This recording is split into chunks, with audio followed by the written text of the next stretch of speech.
What is going on out there in Pimpy Nation? Hey, welcome back, you guys. Man, is it me or is it just awfully quiet in Dinarland? I mean, I haven't seen some people post videos for days. I'm hoping everybody's okay and everybody's healthy as I cough. Excuse me. So look, there's not a whole lot really going on in Iraq. There's a couple things that I thought that looked promising that I'll cover real quick.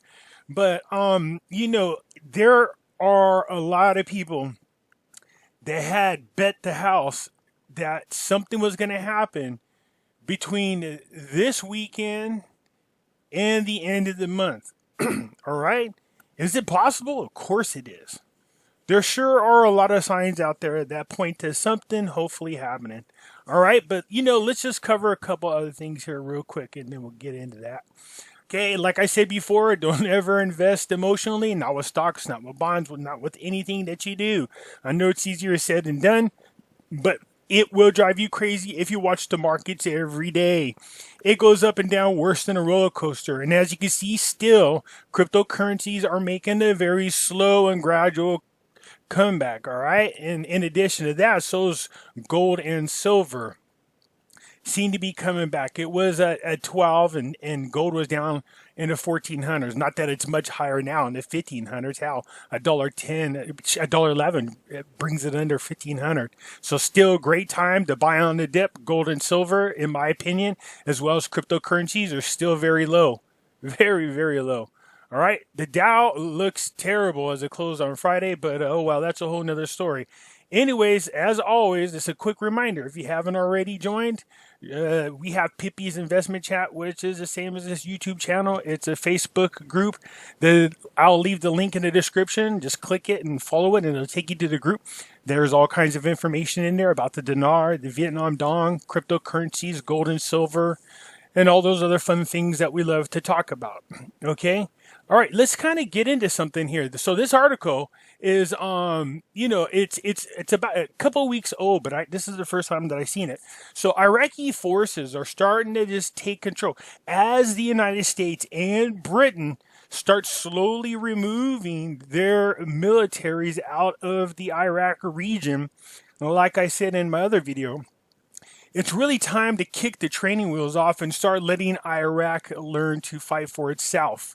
Okay, so you can see their forces have been, successfully fighting ISIS by themselves. This could be for a number of reasons. One, they got a lot of great training with the American soldiers. Two, it could be because ISIS is severely depleted thanks to the bombings of by the Trump administration. Or three, there's just not a lot of money being given to these proxy fighters anymore because Iran is hurting really, really bad, as well as Soleimani not being alive anymore to help organize these types of fights. All right. So I'm not sure what it is, but nonetheless, it's a good thing. This is Iraq starting to just really take control of their own country. Definitely need to do what they can to get Iran out of there. They definitely need to do what they can to get all these proxy fighters out of there, all these terrorists out of there. It's a nice article. I'll leave the link for this.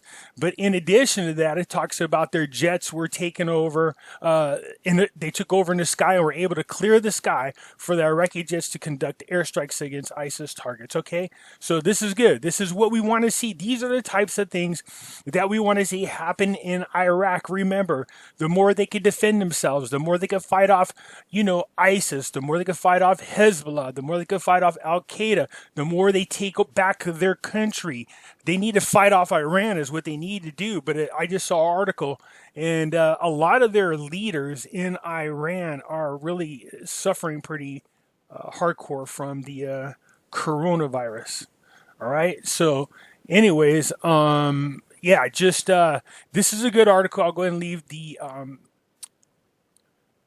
link so you could go ahead and read it, because this is what we need to see happen in Iraq. We need them to start becoming sovereign. We need them to start controlling their own country. But here's a bigger problem than just these proxy fighters or these terrorists. And we've spoken about this already. already. Iran-backed parties reject the appointment of the new Iraqi PM. Okay, so yeah, the reason for this, and I'll leave the link for this article as well. The reason for this, so this guy, Al Zurfi, I'll say that, Zurfi, whatever. He's actually not a very good friend to the people in Iran, I found out. So as you go through here, he's the biggest block of voters in the parliament is the ones that are Iranian backed. This is a huge problem for Iraq. Iraq needs to really get Iran and their influence out of Iraq. For those of you who don't know this, the auctions that happen, they mostly continue to happen because it benefits Iran. And how that happens is they use these auctions to circumvent the sanctions, but they've been slowing down. And in fact, if I'm not mistaken, I think I was told that Big Mike told me that they stopped probably 3 days ago or 4 days ago. So I haven't been able to confirm that, but if that's true, this is exactly what we want. Okay, so anyways, nonetheless, this article here goes on to talk about the pro-Iranian bloc of the parliament don't want this guy in there. As a matter of fact, they're already complaining that it's an unconstitutional appointment. Okay, the constitutional appointments stipulates that the appointment of the candidate from the largest bloc. And guess who the largest bloc is? Yes, you guessed it. It is the Iranian-backed one. All right, if these guys continue, and I said this before, and I'll stick to my guns now, and that is this.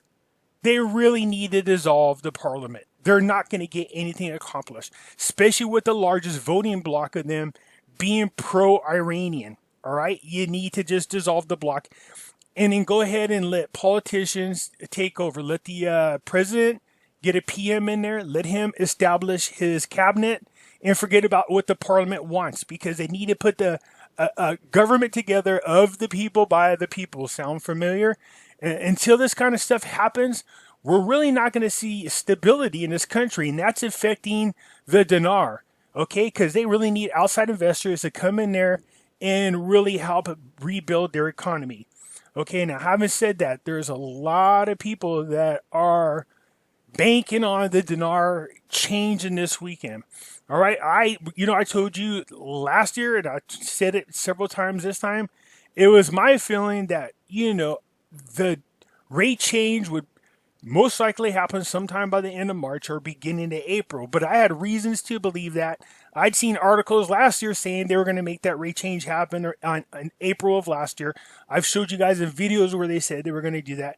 And I'll say the same thing again here. All right. And that is, there's reasons to believe that. There's plenty of reasons to believe that. I've shared them in the videos. So I think the reason why we're just noticing that is very quiet out in the Dinarland is people are eagerly waiting to see if it happens, or there's a lot of people out there that were bold enough to go ahead and make that prediction. We don't do dates, we don't do rates, or at least you try not to. The best that we could do is make an educated guess. Nobody knows. Okay, but I told you there's many reasons why I felt that it was time for Iraq to go ahead and make the change to the dinar. Right now, probably more than ever. Whether you follow the Kim Clement prophecies, and he talked about looking for certain signs, well, all of those signs are happening now. All right. They've already happened or are happening now. So what does that mean? I don't know. I guess we're going to find out. But anyways, I think we're all eagerly anticipating the rate change here really soon. So let's keep our fingers crossed. Let's just pray for those people who've been affected by the coronavirus. I noticed those countries that are warm weather are actually doing pretty decent as far as being able to somehow manage to avoid the coronavirus.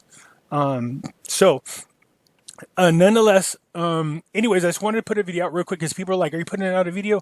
Well, there's really not a whole lot to talk about. I mean, even the news is boring, but I was really happy to see this. I was really happy to see that, one, the Iraqi forces are starting to fight back. They're starting to develop. They're starting to get stronger. We need this country to continue to grow this way. course, I'm not surprised, and this only supports what I said before, and that is they need to dissolve the parliament. It's not benefiting them in any way, shape, or form.